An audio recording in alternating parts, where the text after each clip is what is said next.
Okay, it's going. Okay, so in this one here now we're going to start moving up the body, and so we've done the feet at least on both legs, so we're going to move in to do one leg at a time. Just don't want to leave any cracks behind. Yeah. Okay, good. Oh, thanks. Quite well. It's part of the service here at Shiatsu. Okay, so we're going to do a little bigger stretch. So now we're going to come and start with traction. Notice how she's hanging onto the table for dear life. And then we're going to come to the side for a hamstring stretch. Also bladder stretch in Chinese medicine. So again, the same premise is that we're going to come up to point of resistance. But because of the table height, we can easily come up like this and support ourselves. And I like to see, here's her patella, her knee. Just place your hand here above the knee, because to ensure a good stretch, if you can keep the bones of the leg aligned, you get more of a stretch. Okay, so just this hand placement here keeps the bones in line, and then you're just going to come and lean in to point of resistance. And they tell you that anywhere around 90 degrees is nice, healthy, and you should start to feel some nice support from the muscles, which I definitely feel in her. You work on. And then, so you can feel that in integrity. It's very nice. But, you can maybe go a little bit more, if that's okay for them. Sure, why not, And then we're going to let the knee bend, and we're going to place our hand to the back of the knee, and then we're just going to lean in with our body weight. Take a nice stretch. And then you're going to ease up and let it come out a little bit to the side. Now with these stretches to open up the hip this way, you could also, if this is more comfortable, use your body like this and lean in. Oh, I like that better actually. So this is what I'll be doing. So, and you'll notice too, anytime that you have a nice contour here and that attaches, goes right on your body, you have a nice connection. Right? And it's very stable without even me doing anything other than shifting my weight forward. So it's great. And you just let that come out to the side a little bit.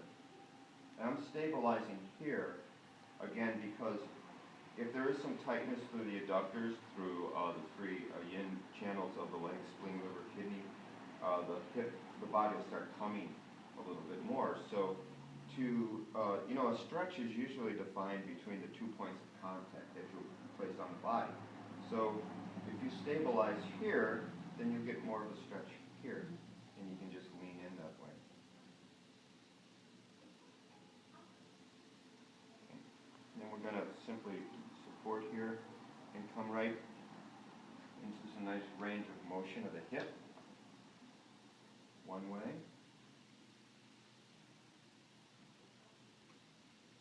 The other. And again, my body's coming along with the rotation. Now I'm going to place the foot across leg so that we can get a little deeper stretch here in the hip. So we're going to apply some pressure here to get a stretch here. So usually I'll do this in different gradations. So I'm going to just start here and lean forward because I'm already here. And just lean forward to see how her hip opens up. So she's got some nice movement here. So I'm going to come up a little bit like this maybe. No? Like this. Okay, and the palm of my hand is going to go right over the head of the humerus. So you have a nice contact here. Stabilizes the upper body. And you're going to inhale. And then on the exhale, you're just going to lean forward.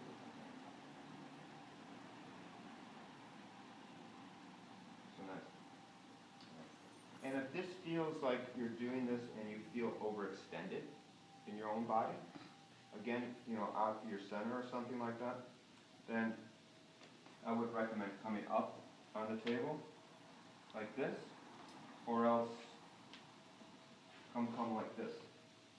Let's put you like this, because I like this actually because it brings my center over the work. So that way you can just lean into it a little bit more and it's a lot less effort. When you bring your hara, the center, over your work, actually have more dynamic connection. Because the whole premise of this work is that we're coming from our center. So here it's nice. Feel that a little bit more. Okay, great. And then we're going to do this. Come like this. Come over here, ladies. Okay. So you can see. You don't have to wait for the video this way. So her hip is in this nice stretch, so that means her sacrum is off the table. So we're going to take our knees, put them together, and place them right up against her sacrum. And we're going to do this.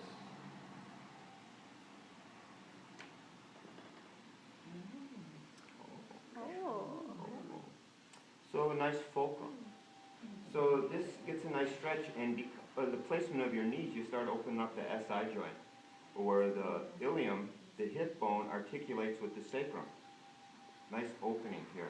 You know, this starts to free up the energy here, right? Okay? And again, like I pointed out earlier, this sense of danger, dangling over a precipice of uncertainty. Randy, do you have an alternative to that for those of us who don't have the means for that? Yes. Thank you for asking. You can do this. Now you have to come over here now. A lot of walking, like I said, in Shiatsu. Can you put like a pillow back there? Well, I'm just going to do this. Keep one leg here. Come like this.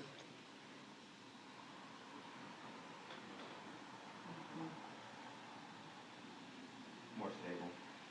You know, if there's already too much excitement in your life and you don't need that extra sense of danger, you can keep one foot on the ground. Nice. Okay, so now we're going to come out of that. Easy. And then we're just going to follow that up a little bit by coming out and doing this figure 4 stretch. And here, we did a stretch first, but now we can apply pressure here. And we can do a general compression here with the palms of the hands. So we're working the adductors, but also too, there's 3 lines of energy that start at the foot and come up and end on the torso, the spleen, liver, and kidney. And these are, in Chinese medicine, meridians that really help with your overall support and nutrition. So it really gives you literally good legs to stand on. So it really gives you a good foundation. So it's good to keep these up. It helps with your groundedness. It also helps with how you utilize what you're taking in, which like the spleen does.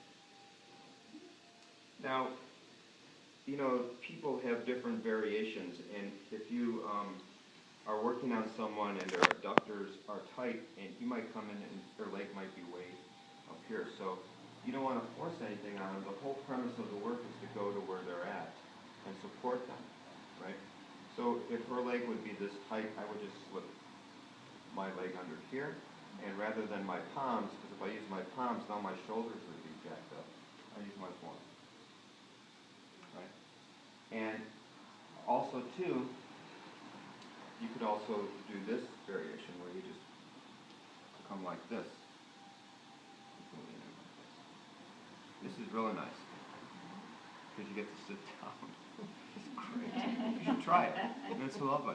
You get out of gravity. It's awesome. And then you just work. Just like pressure's okay. So now it's stabilized, and then you can just use your body weight, and it's not utilizing your hands and putting emphasis on your wrists so much.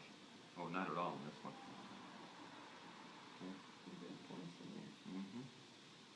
And you can feel the tightness as you get closer to the attachments on in the midline, the pubic ramus. You're away from that, but you're getting close. You can feel the tightness. And then this last stretch is to open up that tightness as it gets closer. Because a lot of times when we do these stretches or work the lines, we're able to compress. But as we get closer to the midline, you know, we hold up, right? So get a stretch here, what we're going to simply do from this, and this will be the last stretch in the sequence, is this. You straighten the leg, and then just come up to a standing position and lean forward like this. Okay? Now that stretches it, but to get up here more, the little something. So you're going to rotate the foot down and then depress.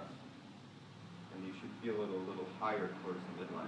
That engages the attachment of the adductors. That gets at that spleen, liver, kidney as it passes through the pelvis. Very nice. So it's the stretch, and you see it resting on my leg, and you want to try to keep their leg as parallel to the ground as possible. So you're just shifting your weight forward, and it's the rotation of the foot. So you're pointing the toes down towards the floor a little bit, and then depressing. And then they'll feel it higher. Okay. So we're just going to come slowly out of that. Fraction. And then we would repeat on the other leg. Okay? So we just do simple little bite-sized kinds of